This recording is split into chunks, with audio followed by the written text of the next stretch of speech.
And today is a very interesting topic that I've been looking forward to, even though I wasn't fed much information from the divine team that was working for this event.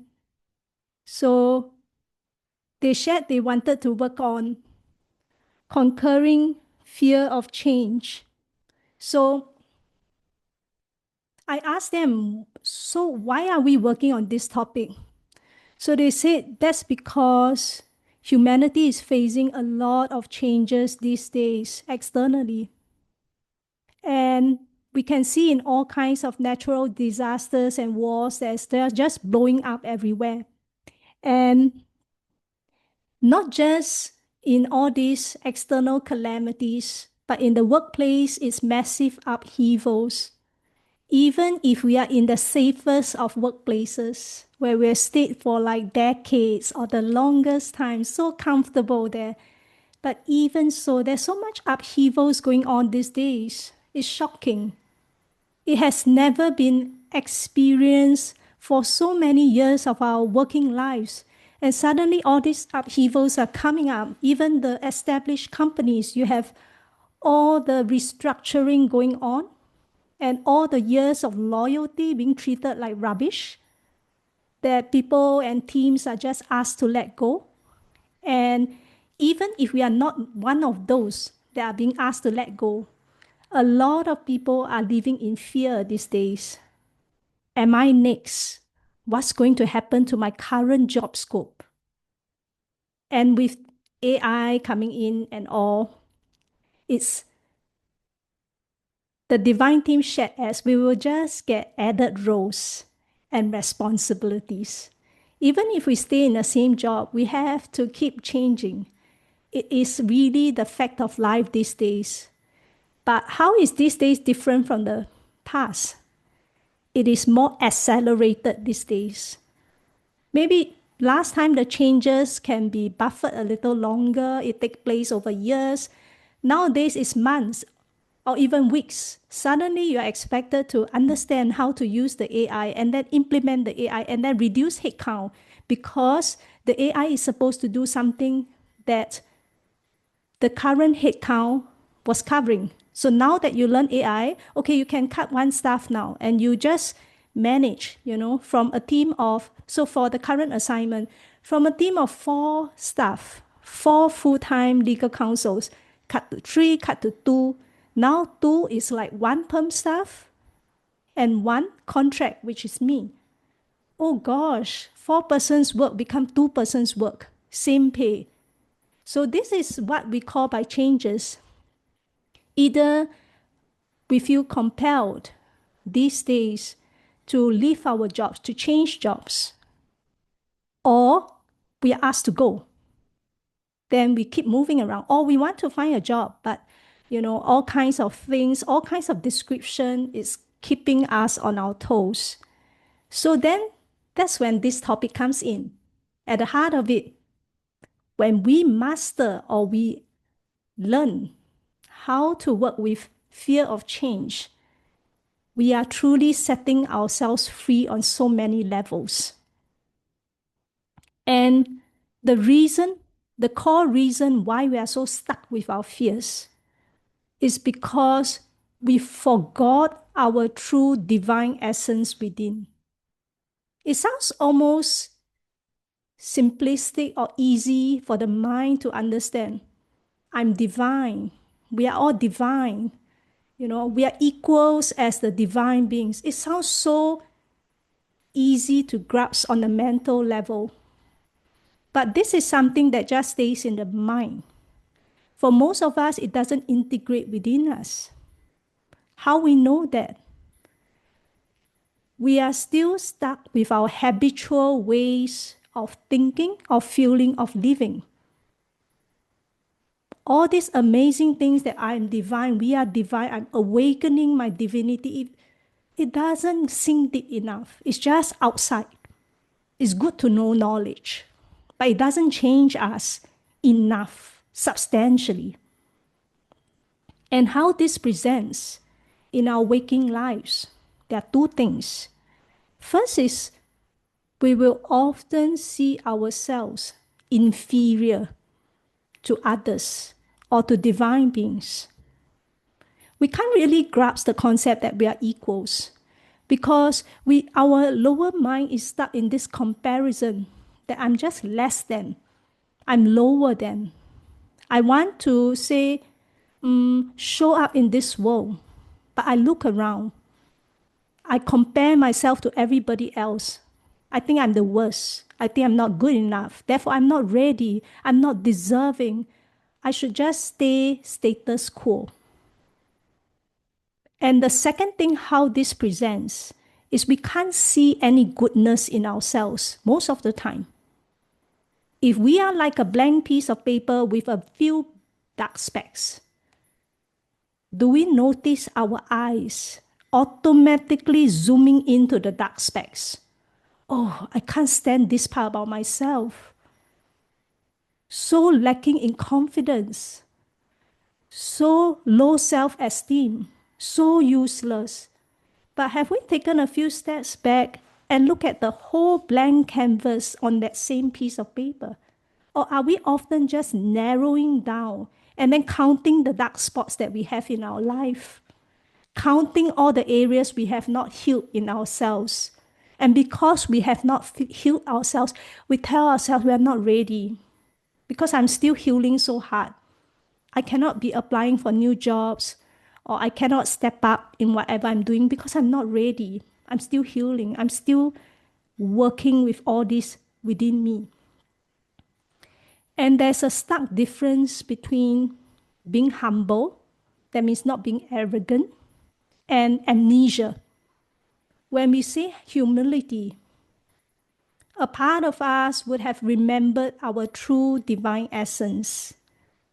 We remembered where we came from, who we truly are, our higher potential. And we also remember the same in others. So that's when we look at ourselves and when we look at others with reverence. We look at beings with reverence. We see our own higher potential and we see their higher potential. And therefore, the concept of equality. So that's humility. We put ourselves on the similar ground. We are not higher than. We are just more blessed. We have different skill sets and we serve in different capacities. On the other side is amnesia. Amnesia is we forgot ourselves. We forgot our true essence. We go around living our waking lives feeling inferior and small, being controlled by our lower mind. I'm not good enough. I'm not ready. I'm so ugly. I can never succeed in anything. I need to just stay where I am. I should be grateful that I have all these things now. That's all the amnesia kicking in. So I wanted to share next, what then are we doing with each healing container that we sit in? So what's the big deal about all these healing containers? It is like cracking open hardened shells. So the hardened shells is our false constructs of the self that we have built over lifetimes. And even if we don't really understand concept of past lives, in this lifetime alone, everything that we have taken on from everywhere. There was a client that I did a reading like maybe 2 weeks ago. So she said that, Asha, I feel so lost now. Because from the day I woke up, I was born, I was just fed with the concepts, the teachings from my family of this religion. Then after I opened up to spirituality and started drifting away from them, I feel like a lost boy. I lost myself. Because when I lost contact with my parents, I feel like I need some distance to discover myself. But at the same time, because I learned all these religious teachings from them, and it's one thing to say whether it's right or wrong, but it's just I've learned all this from them. And whatever they think and see of me has formed my complete identity. Now I'm floating on my own. I feel lost. I have nothing. I feel nothing. I don't even know who I am. I wake up and I feel like I don't know who I am. So these are all the false constructs we have taken on that can feel so intense. Anything and everything since our waking lives that we have taken on, whether it is given with good intentions or not. What if the majority of all that we have taken on is false? And we are on this unraveling process to discover what's right and what's wrong. It's very shocking to the system. What if all that I've received may not be purely correct? And it's a degree. Like some parts are correct, some parts are corrupted. What if it's like that? Then what am I supposed to do? So then, with these healing containers, we are cracking open the hardened shells. And we are allowing divine light to penetrate in different areas of our shells. So an analogy could be like, nowadays is the mooncake, the Mid-Autumn Festival is coming up. So the yam mooncake, the 1,000-layer yam mooncake pastry. We are like that. Our true divine essence is salted egg yolk in the middle. And then every time we sit in healing containers, we are cracking open the 1,000-layer pastry. And then sometimes we crack from one angle, sometimes we crack a bit from the other angle.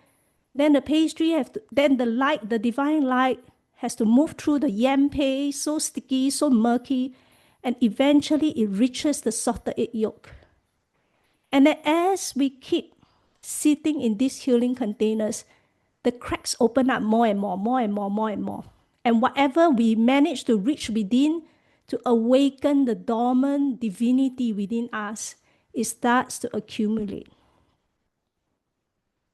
So then a lot of us feel that this process is very daunting. Well, I look so far away, I don't even know in this lifetime whether I can even reach my salted egg yolk. Or maybe I'm just around, around the yam moon paste and wondering, oh, where's salted egg yolk, Yeah, so, but we have to realize that actually the process matters more than the destination. It's not about peeling open the 1,000-layer pastry, peeling open the yam moon paste, yam paste, and then getting to salted egg yolk. Oh, done. Completion, enlightenment. But we have to realize that actually in the process itself, it can be very rewarding. And that's what I've realized. It's a matter of degree, it's a process. The more we crack open these hardened shells, the more divine light touches us, we are already shifting positively. And then if we really want these changes bad enough, we will try our best to hold on, and amplify. So the more this divine light shines in, what we will notice is the fear is still there, say fear of changes or any other fear, is similar concept. But the fear starts to lose its stronghold. Maybe last time, it is so daunting. The fear is 10 out of 10. It's so daunting. It's a whole force field of resistance and inaction. Cannot do anything. The meaning I think of this fear, I'm just paralyzed by fear. I can't move. Some people, they are so fearful that, when certain things strike, they just stand there. They are frozen in fear. That's 10 out of 10 kind of fear. But as more divine light shines through, that divine light also awakens the divine qualities, one of which is courage. Courage starts to rise from within. And therefore, the overall balance within you will start tilting. So it's a matter of degree. If you see yourself on a spectrum, one end is fear. The other end is courage. We are somewhere in between, shifting around. The more and more we walk on this path and mindfully sit through these healing containers and make use of it and integrate, the more and more we shift towards courage. So that is what you will realize. The fear doesn't remove 100%, but you will start to feel more and more distance from the fears, that the fear become less and less of a stronghold. Then that presents that period for change to happen. So how can we then sustainably embody this divine light or courage within? The first, as I've mentioned, is to sit in these healing containers daily. It may not be the same healing container, but to understand that so long as you sit in containers that allow divine light to flow, you're like the yam moon cake. You're bringing more light consciousness to penetrate through the 1,000-layer pastry and the yam. And then how you can anchor these shifts even more is then your own active participation after the healing or be in between healings. Your own mindful observation of the self. So it depends on where we are at now in life and where our priority should be. If we are so busy, we are living very hectic, chaotic, confusing, turbulent lives. We can't even have sufficient sleep. Every day we feel like we are run over by the bus and we go home like full battery flat. Then there's no space. There's no space in our life to embody whatever divine light. We need to take care of ourselves first. We need to create the space within. If our home is so cluttered, throw things out. Create the space from our external home where we spend so much time resting in. We need to create space. Then for ourselves, if we are leading hectic lives, we need to slow down. Otherwise, there's no space. There's nothing left to feel divine light. And then, if we are not sleeping enough, we need to try to prioritize that sleep, however we do it. We need to care for ourselves. We need to love ourselves. If we are treating ourselves so badly, there's just the baseline is not even there. We need to get that. It's not about us being less than, inferior than, not worthy, undeserving, none of that. The assumption is we all have it. We all have the divine qualities, but we need good conditions. We need fertile conditions. The baseline must be there. So we need to learn to slow down and take care of ourselves. Create that space within. You will know when you have that space within. It's like when you go on holidays, you feel like you can breathe. And then in this space where you feel you can breathe, that's when you also feel more creative. Ideas come to you. Different ways of thinking come to you. You have more space to reflect about life, reflect about yourself. Otherwise, if you are all full, your tank is full, there's nothing else for other things in life. Then the second thing is to anchor in these shifts. It has to come almost naturally for you to start reflecting, start identifying your discomfort or fears. It can start from the smallest things. Maybe you look at cucumber, I don't want to eat cucumber. I cannot eat this kind of thing. Yeah. Maybe say I'm a vegetarian, go to the mixed vegetable rice store. Some things might be mixed a bit with oyster sauce. Can't see. I don't want. I cannot. I must be so pure. This one cannot, that one cannot. Yeah. So notice your sources of discomfort. All these small things in life. This one cannot, that one cannot. Go to this place cannot. Eat a bit cannot. Yeah. Do this kind of exercise cannot. Hang out with this person cannot. Everything cannot. Notice all the areas you are saying no. Notice all the areas like, putting up a fuss. See a clump of hair on the floor. Wow. I've heard of this. Some people are so extreme. It's about finding balance in ourselves. And where this discomfort, these extremes come in. Like, we can be clean. We can be hygienic. But sometimes we can be so hard on ourselves. There are some people I know, one small clump of hair on the floor, it's like the whole world is going to topple down. And then nobody else can do a better cleaning job than I do, you know? And then everybody, like, there's one clump and then they get so angry. One piece of dirty clothing, they get so angry. We cannot be in such states. It's very hard to integrate this divine consciousness. We are just falling back to the old ways. We have to notice. So these are the trigger points. We have to notice. If we get these small things right, we get the bigger things right. When we learn like small things, like we start, I don't want, pause. Why can't I try this? Cucumber, try a bit. Mixed vegetable rice, eat a bit. Why can't I try? Why must I be so fixated about my notions of right and wrong, about pure and impure, right? And then people mess things up at home, or people mess our routine up. Why can't we just sit back and chill a bit? Why are we so hard on ourselves? Every single shift, it's like we almost want to latch on to 100% control in our lives. So tiring. We want to outsource to, say, our spouse or other loved ones to do a job, but they can't do the job as well as we do. I told you to do this, but you cannot do. Then I have to do it myself. But why are we so hard on ourselves? Everybody's trying. Yeah, so identify these areas and give yourself an action plan. So start with all these small things. It's the small things that when you notice and you can shift out of, it will give you the confidence to tackle bigger and bigger things in life. Then, lastly, do what fears you repeatedly. That's when you really need to exercise your strong willpower. And you might ask me, how? How can this be possible? Because I've been fearing this for the longest time. How am I going to shift this? How am I going to do what fears me most repeatedly? You are not the same person as when you started.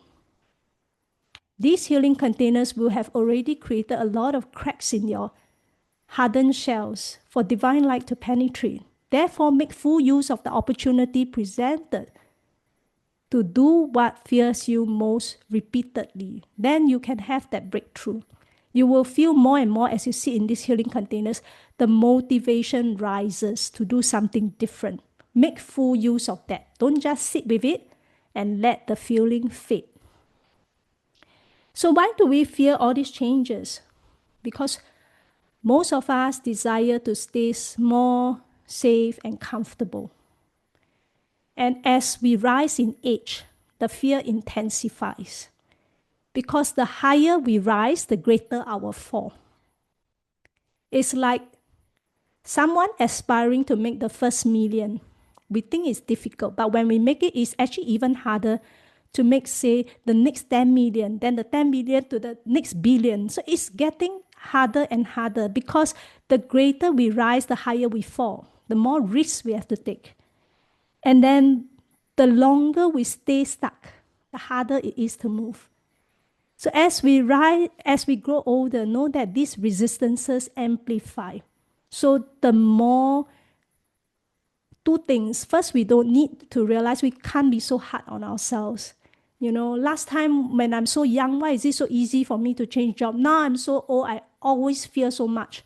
Because you have been staying very long at the same place. And the higher you rise, the greater you fear losing all you have. At the heart of it, we fear failure.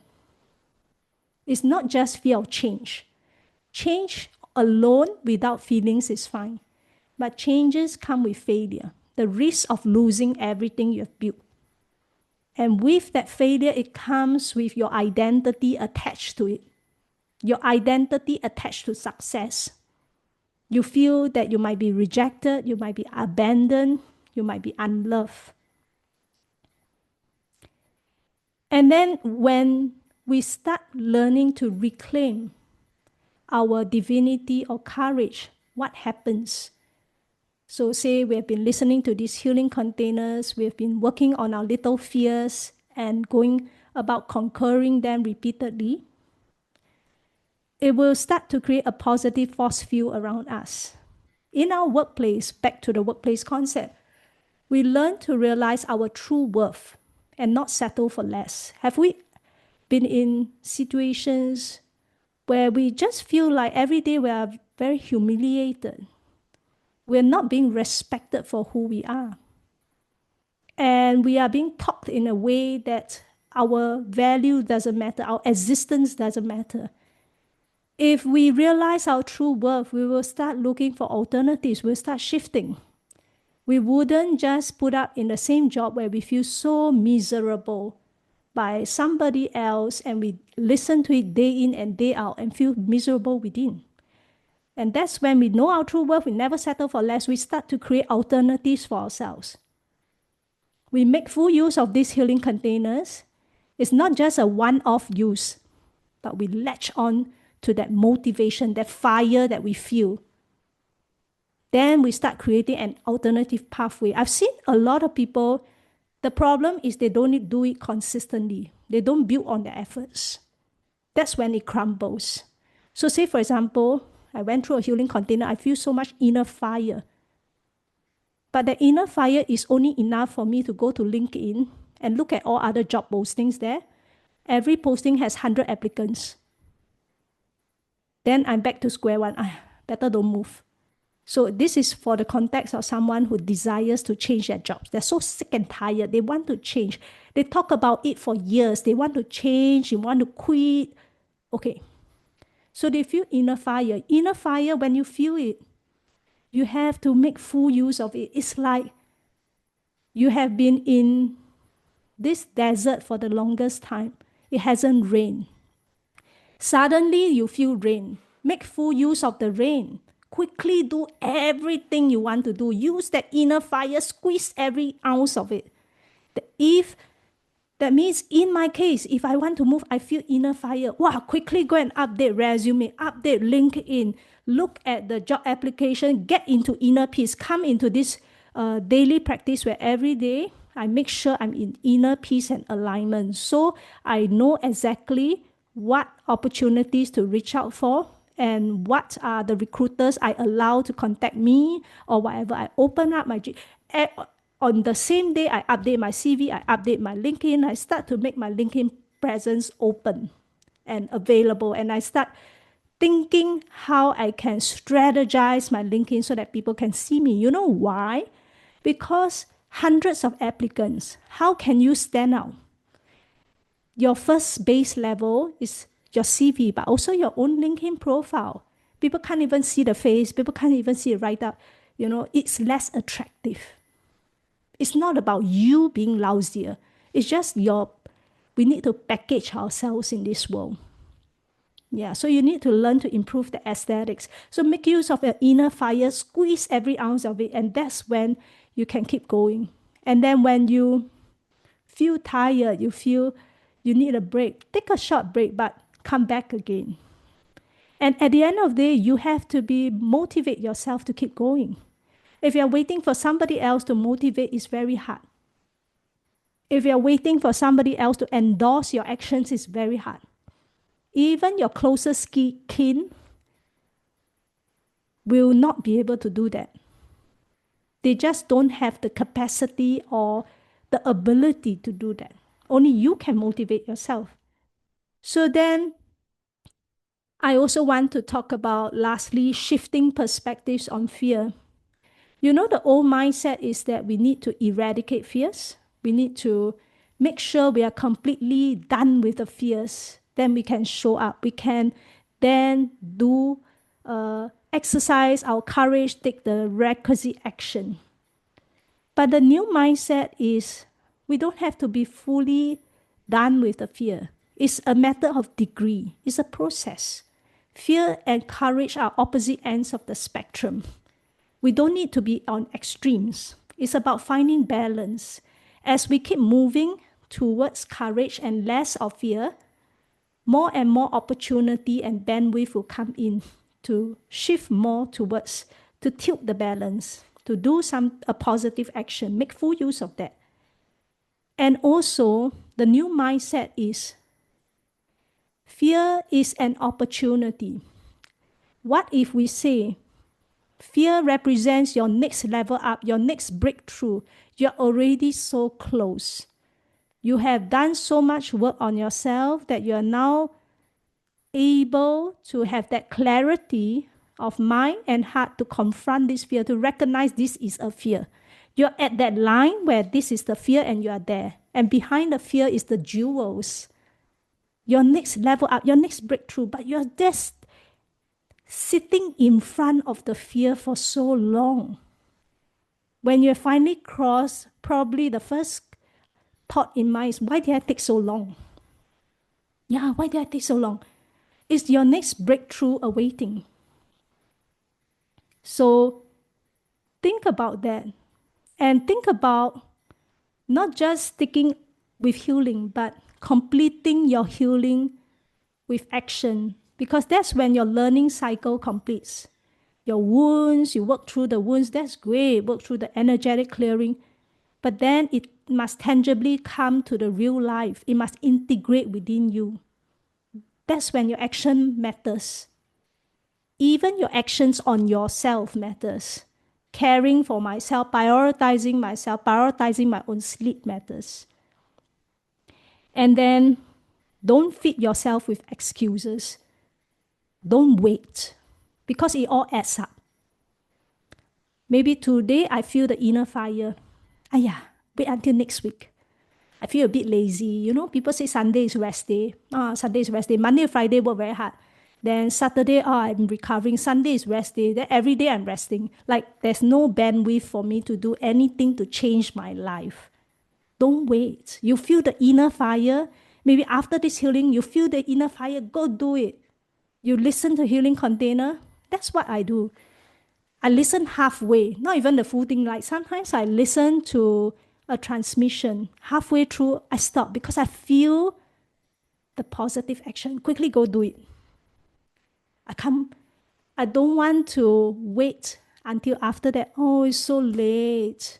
I'm so tired. Yeah. Or maybe I wait for tomorrow. Then tomorrow, knowing myself, waiting to tomorrow. Let's wait until next week. Then next week, something happens, someone falls sick, cannot do.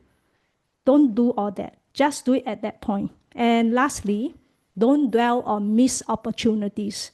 There's a lot of us that keep hanging around about the past. Yeah, if only I did this in the past. If only I applied for the job in the past. If only I hang around in the same job in the past. If only I started earlier. If only I shift jobs earlier. Don't These are disempowering states of mind. It's already gone. Don't look at that anymore. As much as opportunities are missed and lost, new opportunities are in front of you waiting. Your fears are your opportunities. Why are you looking back at all these things that cannot change? Look at all those things you can change and keep moving forward. That's when true, positive, lasting changes can happen, not just from the healing containers, but through your active participation and co-creation with the divine. So that's all we want to share.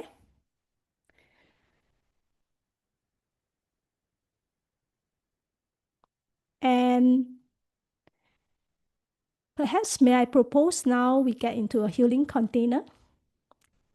Yeah, I know there's a lot that we talk about. It's like ba ba ba ba ba, bullet train kind of thing. But just allow everything to sink in and just settle into our comfortable space, closing our eyes or turning off the screen if you feel comfortable. Taking a few deep breaths.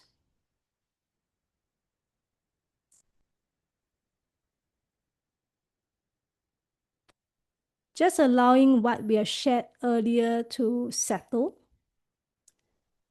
It's almost like what we have shared has stirred up so much within us, floating everywhere. Now, as we sit and breathe, allow all these like dust to settle.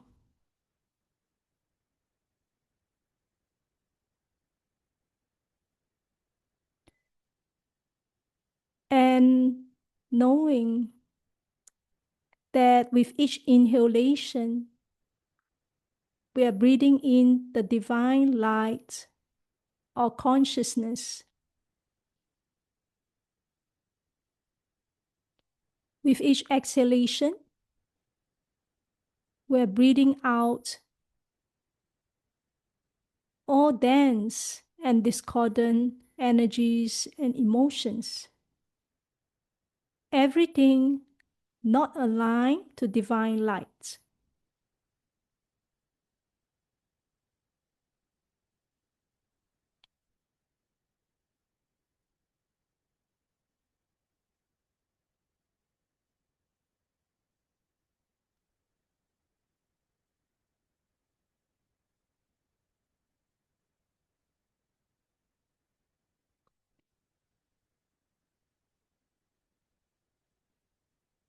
And feel yourself connecting to your own divine vessel.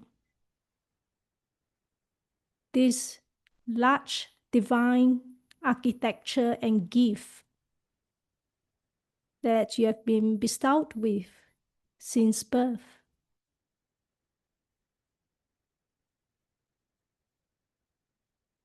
This complex, organic processes that happen within you.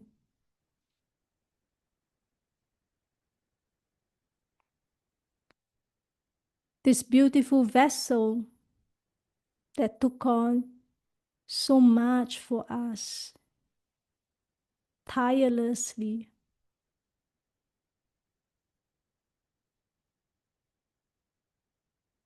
Sometimes we move through life so fast, we forgot about it. Yet it quietly runs in the background for us.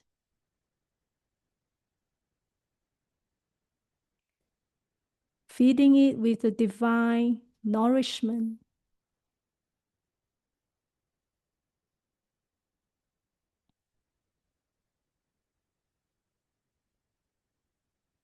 And as we breathe, our divine team activates our central pillar of light.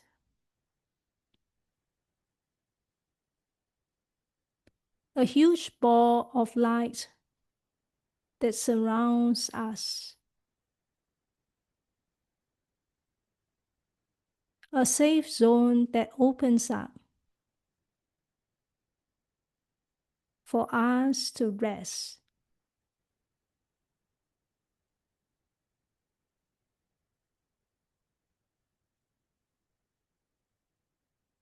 And each breath we take, this ball of light expands outwards, upwards, downwards.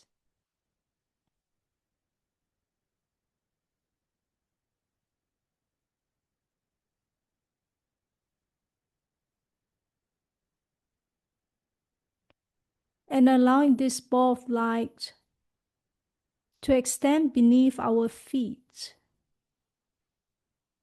to anchor in so deeply, as far as we can go, to the heart of Mother Earth.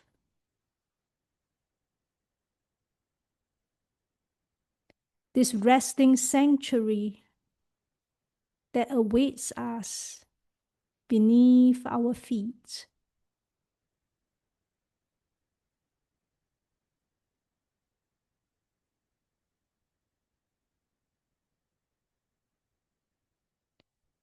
And as our pillar of light rises down to the bottom, Mother Earth's grounding energy start coming up and adding on to our pillar of light, flowing up to our feet, and then filling up our physical body.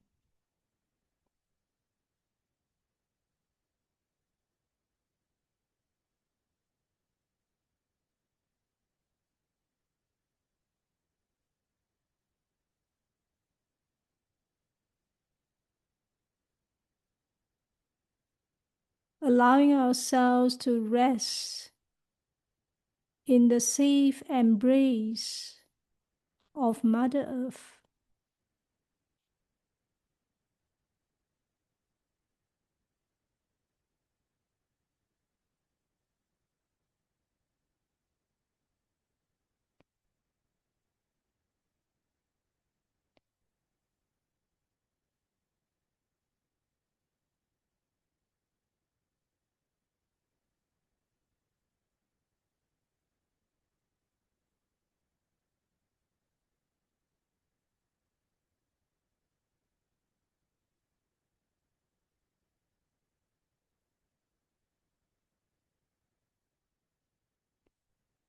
And this pillar of light then rises above our crown,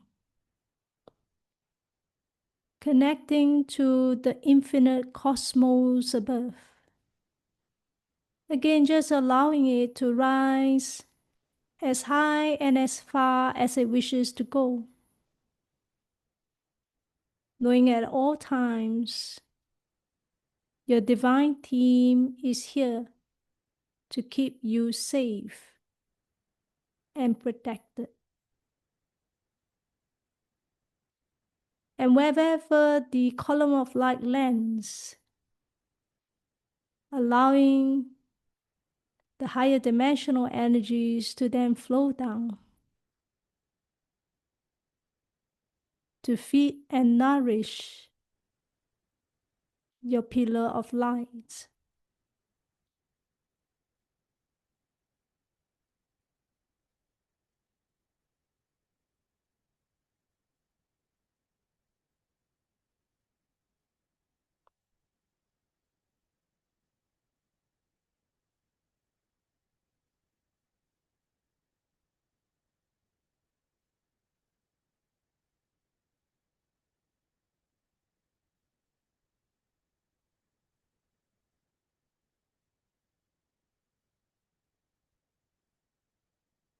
And as we sit here and rest, the divine light consciousness starts flowing in all directions, from top down, bottom up, from the horizontal planes, through our auric fields. It creates slivers of light that penetrates deep within us, flowing into our cells, our blood, our plasma.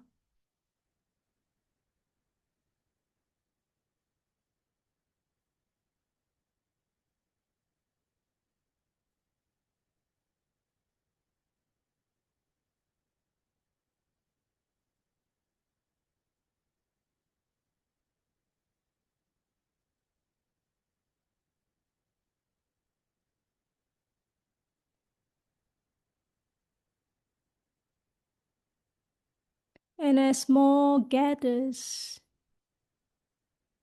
it awakens the dormant codes deep within us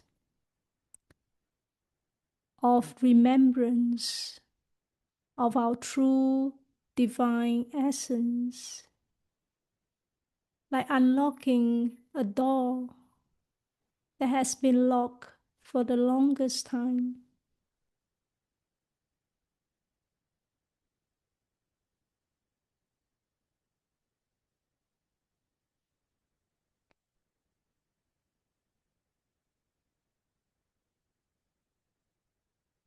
And as this process takes place,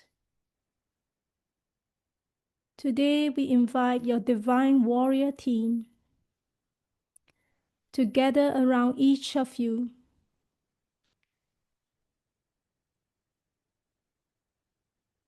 As they place the etheric hands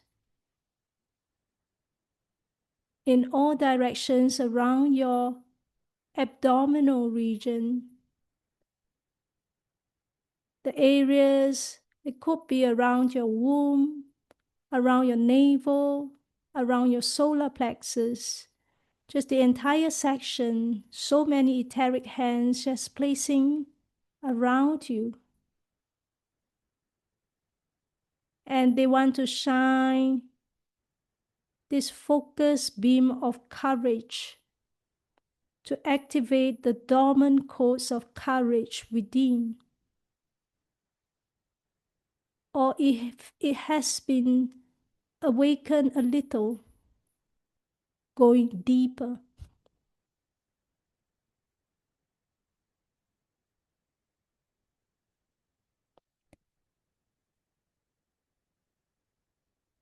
And what I see is like a fireplace deep in your abdomen, the lock's place. And with these etheric hands, a fire starts burning from deep within your abdomen.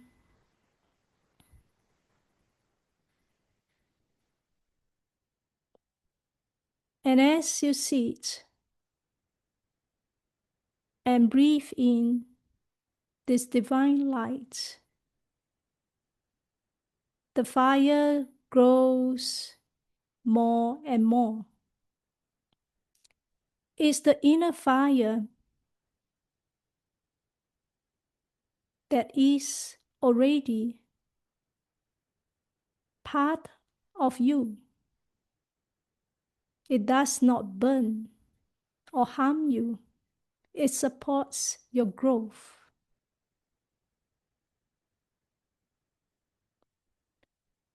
And your body and cells recognize. It feels familiar. It feels powerful, courageous, but familiar. And this divine fire then rises up to your spine, from making its way up each vertebrae of the spine. And what it does is it has this cleansing effect, where it starts burning away those weeds and those inorganic energies, those fears that are just creeping around in the spine in whatever form. It could be like duck crawlers or little weeds that are kind of formed around the spine, in the vertebrae of the spine, just allowing the spiritual fire to cleanse it through.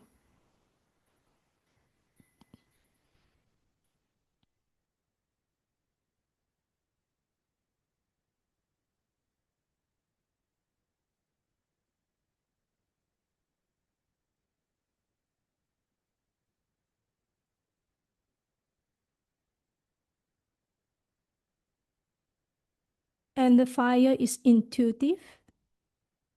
It knows how long to stay at which spot.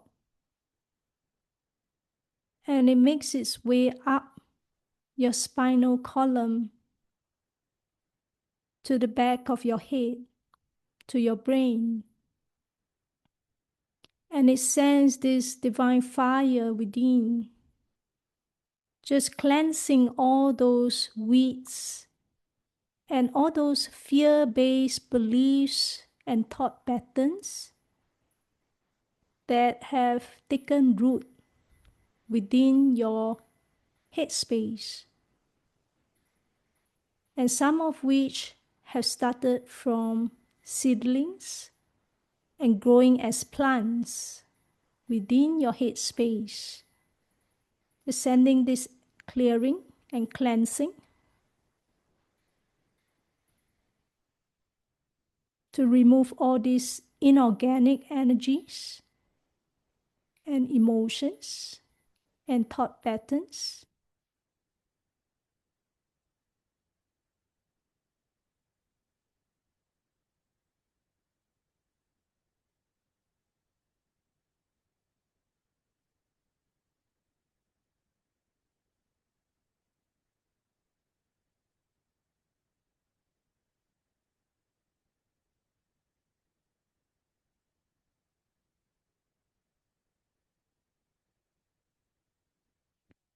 And so much activity is going on for most of our minds.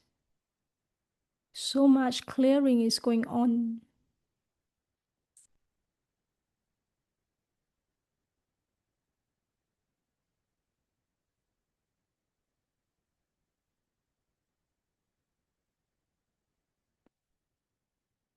All the crippling fears, all the discomfort, all the negative self-talk is being cleansed and allowing ourselves to create more space.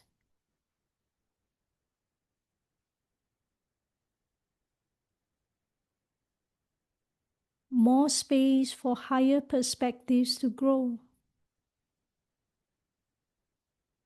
More space for then the courage to take its place.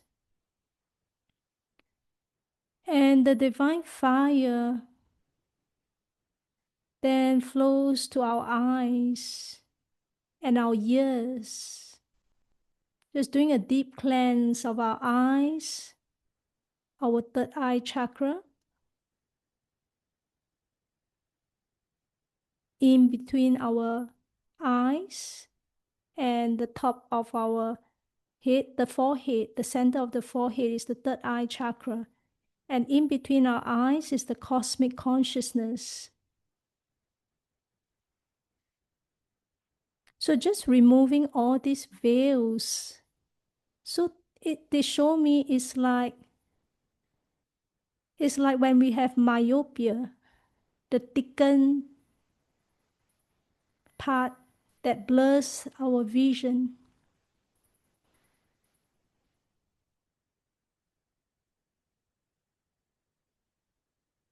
That stops us from seeing the truth, that presents distorted truths. And the years, all that we have heard from others, all the false narratives. And then the divine fire flows to our throats, doing a huge wave of cleansing in the throat.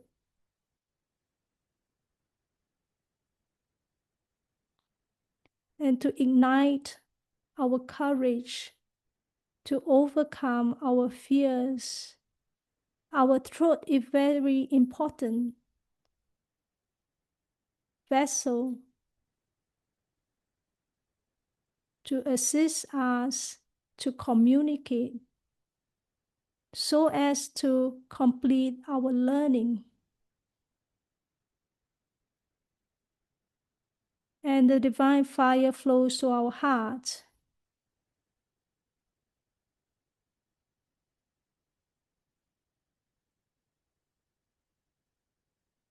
It just flows in. It feels welcoming. It feels home. It feels safe. And it just knows where to go.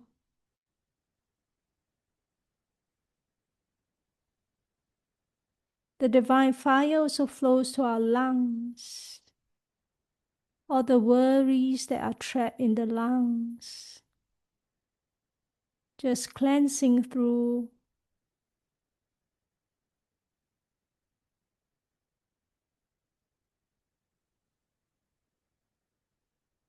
And then flowing down back to our abdominal region.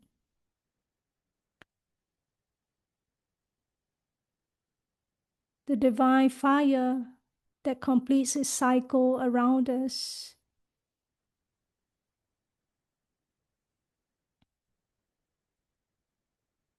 And allowing this divine fire to continue to rise in our abdomen. And now it moves freely as it desires in all parts of our physical body.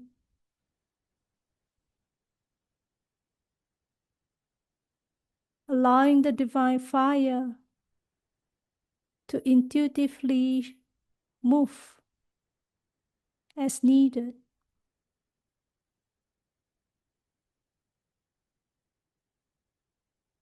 This divine fire is both cleansing and activating. Cleansing a lot of fears and resistances, and with the space, activating more courage, more divine courage.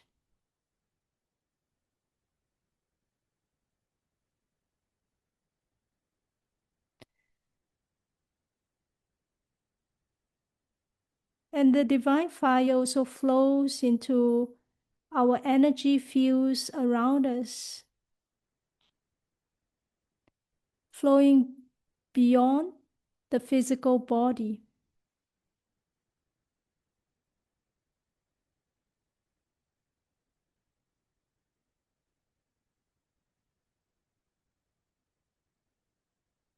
And feel yourself just resting in these energies for a few minutes.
And feel yourself in this expanded state. Divine light everywhere. Divine courage awaken within.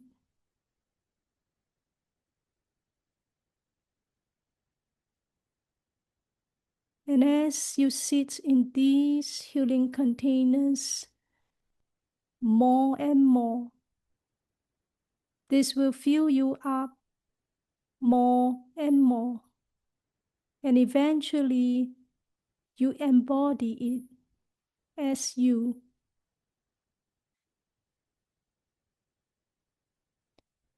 And we give thanks to this beautiful experience for the protection of your divine team. And allow ourselves so gently to draw our consciousness back to ourselves, Bring all parts of us 100% back to our physical body. Feeling all parts of our body, wriggling our fingers and toes.